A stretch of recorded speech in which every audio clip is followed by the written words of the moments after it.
और अब खबर दिल्ली से, जहां एनसीआर में वायु प्रदूषण से जुड़ा मामला फिलहाल 5 दिसंबर तक जारी रहेगा। ग्रेप 4 सुप्रीम कोर्ट ने 4 राज्यों के मुख्य सचिवों को तलब किया है। दिल्ली, यूपी, राजस्थान, हरियाणा के मुख्य सचिव तलब किए गए हैं। फिलहाल 5 दिसंबर तक ग्रेप 4 लागू रहने वाला है। सुप्रीम कोर्ट ने 4 राज्यों के मुख्य सचिवों को तलब किया है।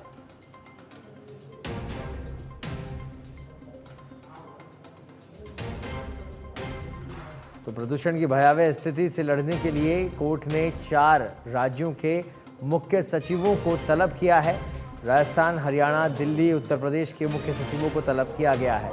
5 दिसंबर तक ग्रेप 4 जारी रहने वाला है। सुप्रीम कोर्ट ने 4 राज्यों के मुख्य सचिव को इसी संबंध में तलब किया है।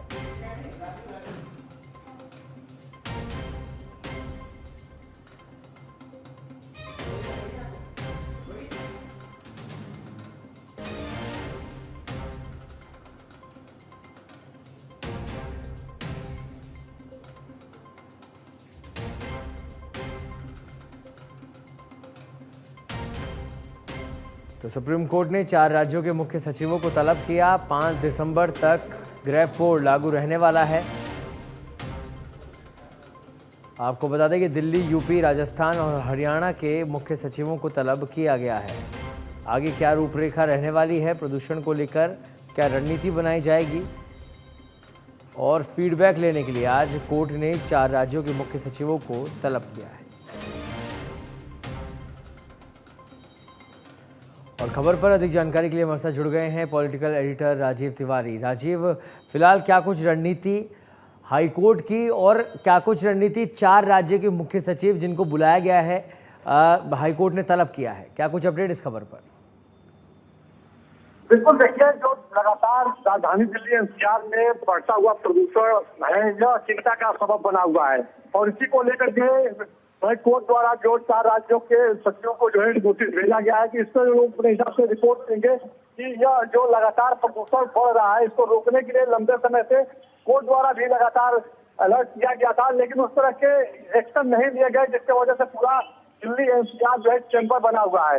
तो ऐसे में चाहे दिल्ली हो, चाहे हरियाणा हो, पंजाब, इनके तरफ से क्या कुछ मतलब नोटिस तैयार करके दिया जाता है, क्या कुछ कहा जाता है, यह देखना महत्वपूर्ण होगा। इतना जरूर है कि देखिए, जो लगातार प्रदूषण का ग्राफ बढ़ा है, इसको लेकर के लगातार जो सुनवाई है, उसके बाद न्यायपालिका पूरी तरह से अलर्ट मोड में है और इसी क्रम में जो है उनको नोटिस दिया गया है। अब राज्य सरकार की तरफ से जो सचिव है, क्या कुछ विशेष मतलब क्या कारण बताते हैं, यह देखना महत्वपूर्ण होगा। जी बिल्कुल राजीव, और बड़ी समस्या है प्रदूषण। ग्रेप 3 लागू हुआ, ग्रेप 4 लागू हुआ। फिलहाल इस समय ग्रेप 4 किस तरीके से लागू किया गया है दिल्ली में, उसको लेकर क्या कुछ जानकारी है, और अभी 5 दिसंबर तक जारी रहेगा, इसके बाद की क्या रणनीति, उसके बारे में क्या कुछ अपडेट?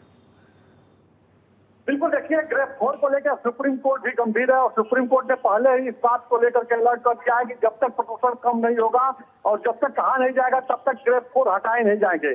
ग्रेप 4 लगने से यह है कि देखिए, जो दूसरे राज्यों के जो वाहन है, चाहे वो डीजल पेट्रोल की गाड़ियां हैं, जो पुरानी गाड़ियां हैं, अंतर्राज्यीय जो बसें हैं, जो मतलब जिनकी स्थिति ठीक नहीं है, जो प्रदूषण ज्यादा फैलाते हैं, उनको पूरी तरह से रोक दिया गया है। ट्रांसपोर्टेशन को ध्यान में रखते हुए साथ ही जो कंस्ट्रक्शन का काम हो रहा है, उनको रोक दिया गया है। तो ग्रेप 4 लगने के बाद कुछ स्थिति में सुधार आई है और इसको लेकर कोर्ट पूरी तरह से लगातार कहा जा सकता है कि पूरी तरह से कोर्ट की तरफ से जो निर्देश दिया गया है कि जब तक प्रदूषण का लेवल कम नहीं हो जाता है, कोर्ट द्वारा कहा नहीं जाएगा, तब तक ग्रेप 4 नहीं हटाया जाएगा। एक बात जरूर है कि देखिए, पिछले दिनों जिस तरह लगातार ग्राफ बढ़ता जा रहा था प्रदूषण का, उसमें थोड़ा सा सुधार देखने को मिल रहा है। हालांकि जो प्रदूषण का लेवल बढ़ा था, उसको लेकर मौसम विभाग ने कहा था कि धीमी हवाएं जो चल रही हैं, पहाड़ों पे जो बर्फबारी हो रही है, इस वजह से जो है प्रदूषण का लेवल, जो पूरा प्रदूषण का चैम्बर बन गया है दिल्ली एनसीआर, वो टूट रहा है। लेकिन अब धीरे धीरे जैसे जैसे मौसम में सुधार हो रहा है, लोगों को भी राहत मिल रही है। ठंड का मौसम है, सुबह कोहरा रहता है और स्मॉग होने की वजह से लोगों को थोड़ा सी दिक्कत आती है, विजिबिलिटी में भी दिक्कत आती है, लेकिन स्थिति में धीरे धीरे सुधार होती जा रही है। तो उम्मीद जताई जा रही है कि सब कुछ ठीक होने के बाद ही ग्रेप 4 हटेगा राजधानी दिल्ली से। ठीक है, और शायद इसीलिए, क्योंकि इस सभी तमाम जो इंतजाम है नाकाफ़ी है, इसीलिए शायद चारों जो राज्य हैं उनके मुख्य सचिवों को कोर्ट ने तलब भी किया है। देखने वाली बात होगी कि आगे की रणनीति प्रदूषण को लेकर क्या कुछ बन पाती है।